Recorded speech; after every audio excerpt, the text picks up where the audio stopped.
Good evening, ladies and gentlemen. Today I speak to you on a controversial issue that has been on our minds for quite some time: arranged marriages. While the usual opinion is that these marriages are only practiced in the East, this is not so, as it has always happened in Victorian Europe. Traditionally, in arranged marriages, the parents of the couple usually make the decision, and the couple has to adhere to the parents' decision. Advocates of this tradition consider marriage a union of two families and not merely of two people. Unlike love marriages, which are premised on the basis of affection between two individuals, and these individuals usually enter into a union, arranged marriages is premised upon the basis of social standing of the two families of the prospective couples. While most may not see this as a romantic start to a relationship, and Western societies tend to scoff at arranged marriages as being backward, uncivilized, and even primitive, certain fundamental positive attributes do exist, and I also firmly believe that we can reduce the number of failed marriages by leaning toward practicing arranged marriages. I am certain by now you must be wondering what fundamental attributes I am talking. Now, before I jump right into it, while these attributes and practices will be examined as a tool to assist us in reducing the growing number of failed marriages, as arranged marriages have a success rate and most cultures and societies tend to dream of these success rates, there is a lesson to be learned by all. A lesson surrounding how we handle our personal relationships, whether it be a friendship, a courtship, a work-related relationship, a marriage, or a professional relationship.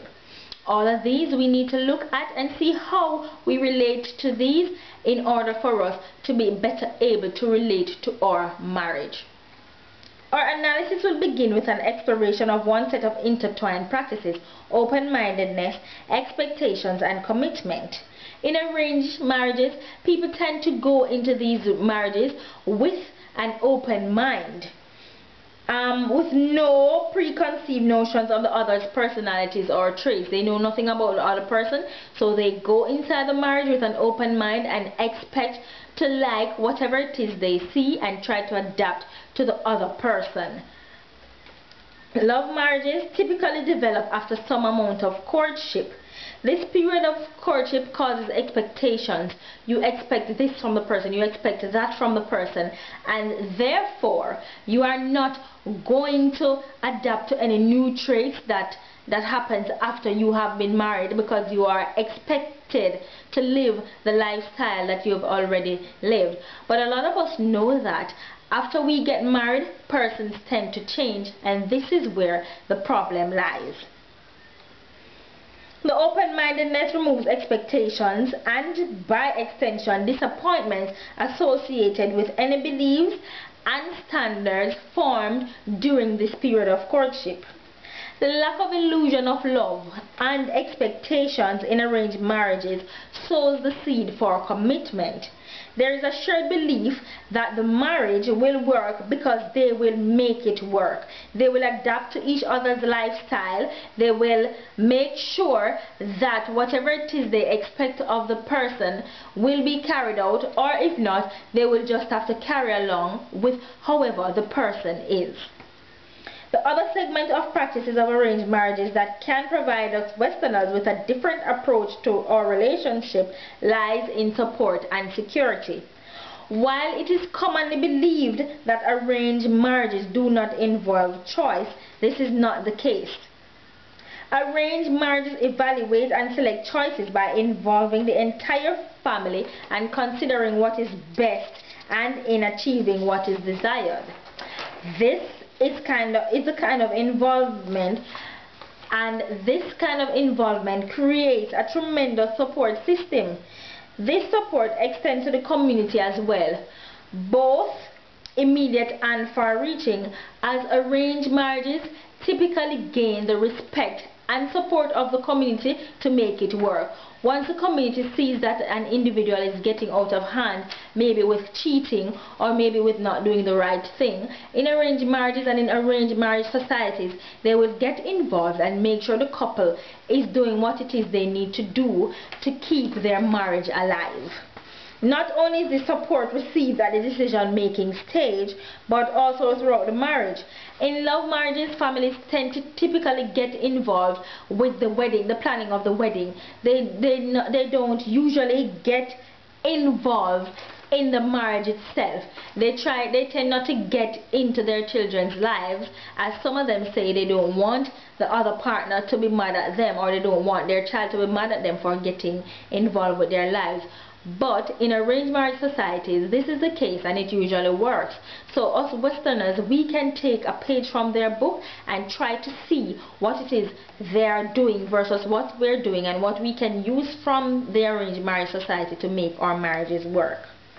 In love marriages, this is typically found that communities and families are involved in the planning and support of the wedding, while in arranged marriages, they are more geared to supporting the entire marriage.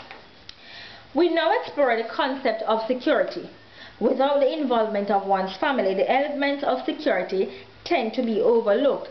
Security here speaks to varying elements from financial and moral security to physical security. Financial and moral security is achieved at the time of choosing the family. In arranged marriages, the family makes sure they choose a family that will be able to take care of their child, their daughter specifically, because in arranged marriages, the daughter usually marries into the family and her husband has to take care of her. So you, as a parent of the daughter, want to make sure that your child is taken into a family that is financially stable and will be able to take care of your child. The provision also addresses the social ramifications and practices, ensuring that both families are of similar backgrounds. While these may seem superficial and possibly judgmental, the fact is these measures minimize the complexities of marriage and allow one to live up to the commitment of the marriage more successfully. Physical security is a little more technical. In today's world, the pressure on women to conform to conventional ideas of beauty and size is incredible. These kinds of attributes and perspective not only result in the development of eating and health disorders to conform with the standards set by society, but they also result in some women getting left behind. Wouldn't you agree? In arranged marriages, parents employ wise tactics. They choose who they think their child would like. For instance, the parents of the male, if they know that their son likes skinny women, then they will take a skinny woman for him, for him to marry. And if he likes women with more body, then they would take a woman with more body. So in this case, nobody gets left behind.